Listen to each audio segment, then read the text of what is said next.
I couldn't put Dark Shores by Danielle L. Jensen down, and I can't wait to share my thoughts with you guys on it. But before we get to that, I thought it would be fun to share my Kindle Unlimited experience with you guys. For those of you who have seen my previous Kindle videos, you know that I was able to get the Kindle Unlimited subscription for free for 3 months when I got my Kindle Colorsoft.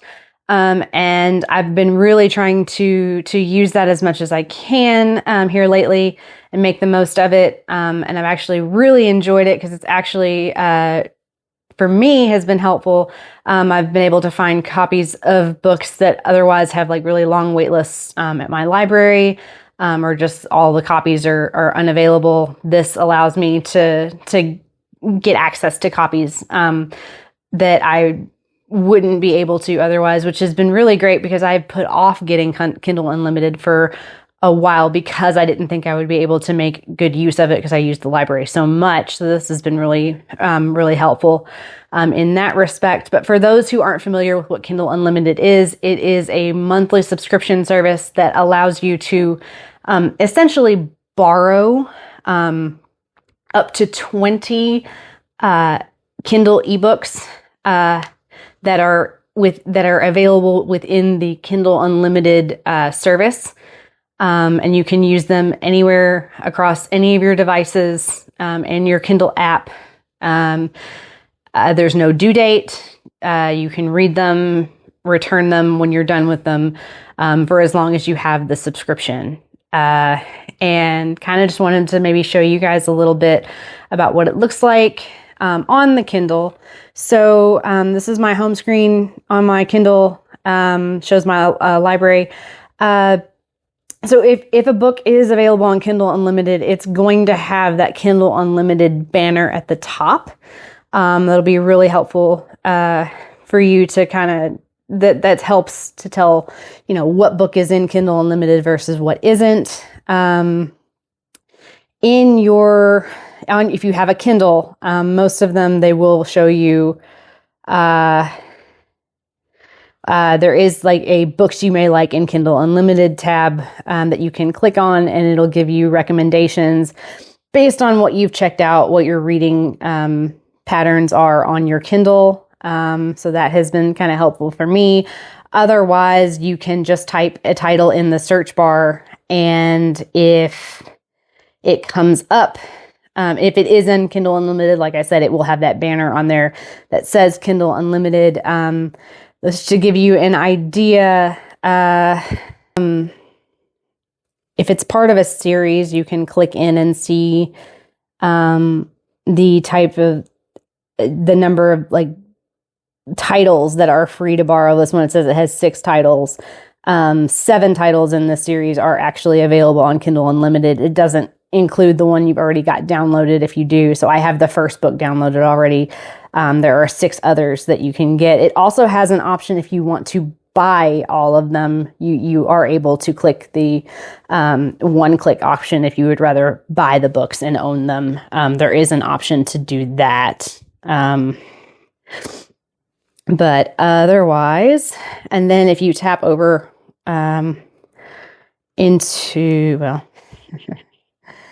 if you tap over into your library, you can filter Kindle Unlimited, and it will show you all of the ones that you have downloaded onto your Kindle from Kindle Unlimited, just to kind of help you, if you want to keep track of how many you have that are Kindle Unlimited and how many you have left of your 20 to download, if that's something you're interested in.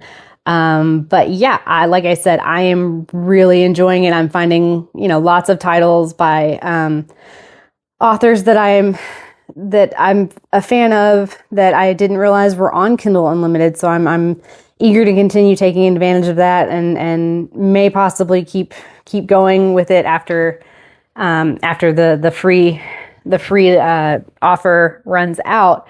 But yeah, I just kind of wanted to give you guys a walkthrough and give you some recommendations of what I've found on here that look interesting and might interest some people So yeah, it's one of the first books that I finished for 2026 was The Christmas Tree Farm by Laurie Gilmore, which was on Kindle Unlimited. I was actually able to get it on Kindle Unlimited, which was great because my library, all the copies were unavailable. This is book 3, for those of you who aren't familiar, is book 3 in the Dream Harbor series, and it is a spicy rom-com with a guaranteed happily ever after that follows a woman named Kira who impulsively buys a Christmas tree farm in Dream Harbor and struggles to get it up and running with the help of a visiting tech professional by the name of Bennett, who is actually the brother of one of the previous Dream Harbor characters. And they're opposites attract. It's kind of a grumpy sunshine sort of story. They kind of fall for one another, and it was a really sweet, really cute story that I was able to get access to through my Kindle Unlimited subscription. All of the books in the Dream Harbor series that are currently out are on Kindle Unlimited, which is really nice because that is a popular series. Might not be as easy to get from the library as some of the other books that I'm used to grabbing. So it's nice to have that option. So another series that I'm on Kindle Unlimited that I know is super popular right now, and a friend of mine actually has read this one and really enjoys it, is Dungeon Crawler Carl by Matt Dinniman. This follows a Coast Guard vet named Carl who has to try to survive the end of the world in a video game-like trap-filled fantasy dungeon that's actually a reality TV show set with like countless viewers. It's kind of like a survival style post-apocalyptic game show thing where he has to get to the next level of the dungeon to survive and entertain the viewers, kind of like a Roman Colosseum sort of thing. It sounds like, the description makes it sound like it's a really funny series. I know my friend really enjoyed it. It's not my usual read, but I may have to make an exception just because of how popular this one is and how funny and how well written it sounds like it is. It's an 8-book series. Book 8 is not out yet, comes out later this year. All 7 books are currently on Kindle Unlimited. So if you are looking for a series that you can grab for free with a Kindle Unlimited subscription, and this sounds like something you're interested in, definitely check it out. So another book that I was happy to find was on Kindle Unlimited is The Games Gods Play by Abigail Owen. This is one that I actually almost bought on my after Christmas shopping trip at the bookstore. If they had this one instead of just book 2 in this series, I probably would have walked away with both of them. And I still may end up buying both of them just because the covers were really pretty and be nice to have on my bookshelf. But was really happy to see that this one was on Kindle Unlimited, so I could take advantage of that. This is about a young woman named Lyra who is a cursed office worker who gets selected to compete in something called the Crucible, which is a deadly contest that the Greek gods use to select the new ruler to sit on their throne. And instead of them competing for it themselves, they select mortals to fight the battle for them. And Lyra gets selected to fight for Hades. And it really just sounds like a Percy Jackson Hunger Games kind of mashup, which are two of my favorite series. So I'm kind of eager to see how this one reads. It sounds very interesting. This is book 1 in the Crucible series. There are 3 books in this series. The books 1 and 2 are currently out and both on Kindle Unlimited. Book 3 is not out yet, but if you guys have Kindle Unlimited and are interested, definitely give this one a look. That's it for my Kindle Unlimited recommendations based on what I've read so far, what I'm looking forward to reading through my Kindle Unlimited subscription. If you're interested in any of those that I've mentioned and have a Kindle Unlimited subscription already, make sure you to check those out.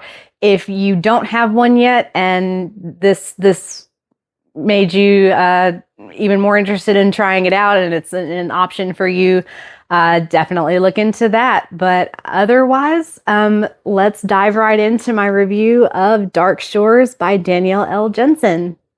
I didn't want to put this book down, and I actually expected that going in because I really am a huge fan of Danielle L. Jensen and her books. I read her Bridge Kingdom series and really loved it. I read her Saga of the Unfated series, which is her newest one, and really, really loved that one. So I expected to enjoy this one just based on liking those two series. When I started this book, and was not disappointed at all. So Dark Shores is about a young woman named Tariana, who is the daughter of a sea captain and ends up revealing the secret of how to cross the endless seas in her world to get across to the dark shores to her country.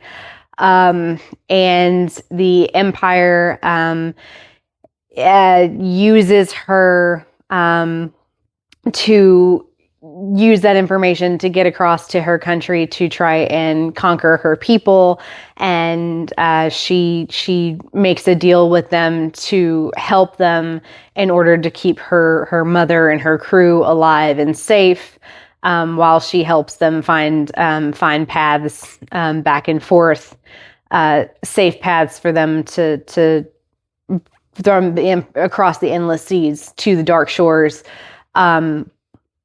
to, basically conquer her people. And she has to walk that fine line of fulfilling her contract with the Empire, so that they, keep her crew and her mother alive, while also trying to find a way to save her people from being conquered and being part of the Empire.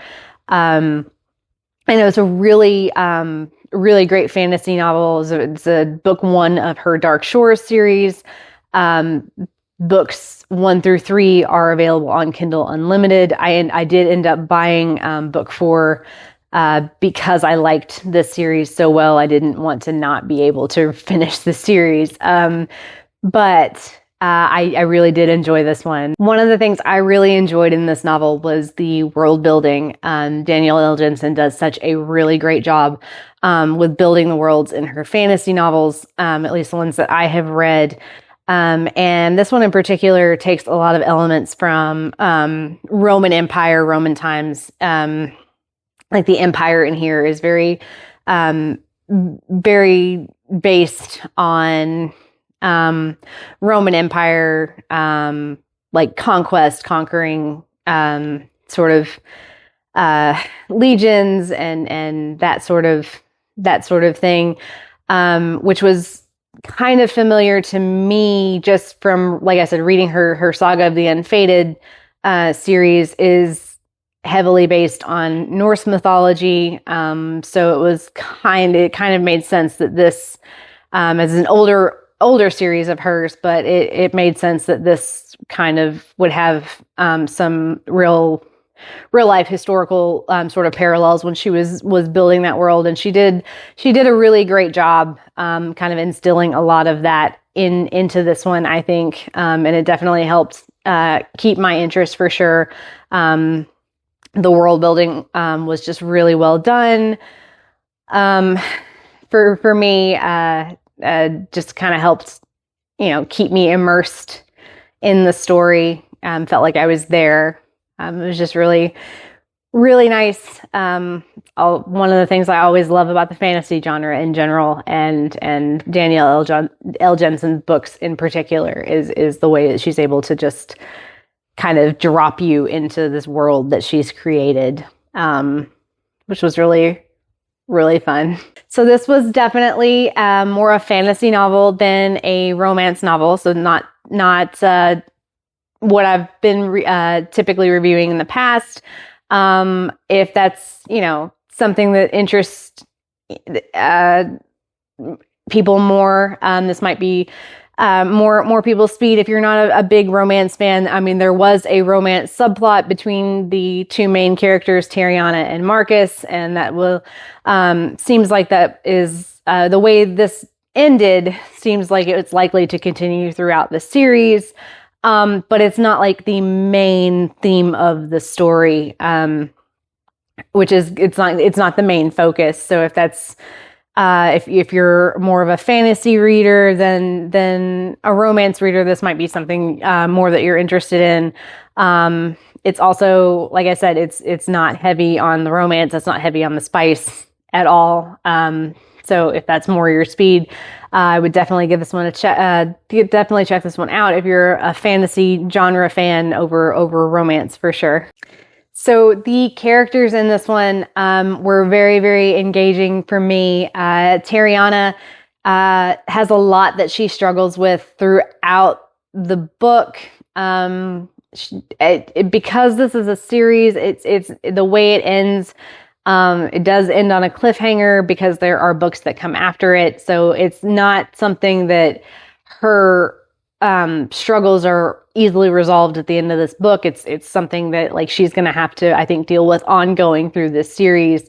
But she does struggle with, she's kind of responsible for letting this secret out of how to get to her country. And she feels responsible for the potential conquering of her people, and has to kind of walk that fine line of keeping her mother and her crew, who are basically like her family, safe back in the Empire, while she's leading Marcus and this legion of soldiers to basically conquer her homeland, and trying to limit as many lives lost as possible while doing that, and trying to play a little bit of a double agent sort of situation, like fulfilling her duties within like the contract and the bargain that she has struck with the Empire, while also trying to stay true to her people and not be what she views as a traitor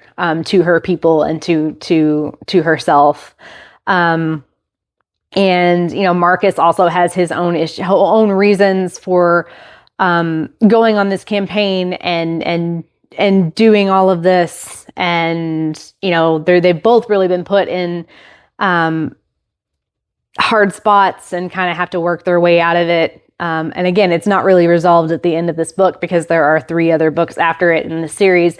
And I'm excited to see where that goes. I got to the end of this book and didn't realize it was the end, and kind of kept wanting to keep reading, and the way she ended the cliffhanger, I immediately grabbed book 2. So definitely eager to start that and see what the rest of their journey looks like. Overall, I would definitely give Dark Shores by Danielle L. Jensen 5 out of 5 stars. I could not put it down. I immediately went to grab the second book once I realized I had finished the first one, just because of the way she left me hanging on a cliffhanger. At the end of this one, I really, really loved the immersive world building that she had built with this fantasy novel.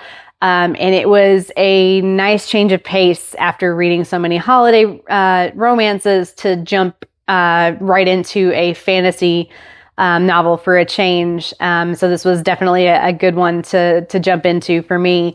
Would definitely recommend it to anybody who has read and enjoyed any of Danielle L. Jensen's other books. Anybody who is a big fan of the fantasy genre in general. If you have read this one and enjoyed it or didn't enjoy it, either way, feel free to let me know what your thoughts were in the comments. For those of you who are interested in finding out what's next on the channel, be sure to be on the lookout for my review of The Enchanted Greenhouse by Sarah Beth Durst. This is book 2 in this author's The Spell Shop series, and for those of you who missed it, you can catch my review of The Spell Shop both here and in the description below. This one is about Terlu Perna, who is a librarian and gets turned into a statue for casting a spell, which is forbidden by the Empire. And she thinks that's the end of her story until she gets magically revived and wakes up on a deserted island of magical greenhouses and ends up having to work to try and figure out how to save the greenhouses that are failing, and try to work to recast the spells to save them and the plants inside and everything. And it's a really cute, cozy fantasy. It has some nice callbacks to the Spell Shop for those of you who have read that one. And it's just a really sweet, cozy fantasy that I'm really excited to share my thoughts with you guys on that one. But if you liked what you saw in this review, be sure to give the channel a like and subscribe for more content. And otherwise, I will see you guys next time, and happy reading.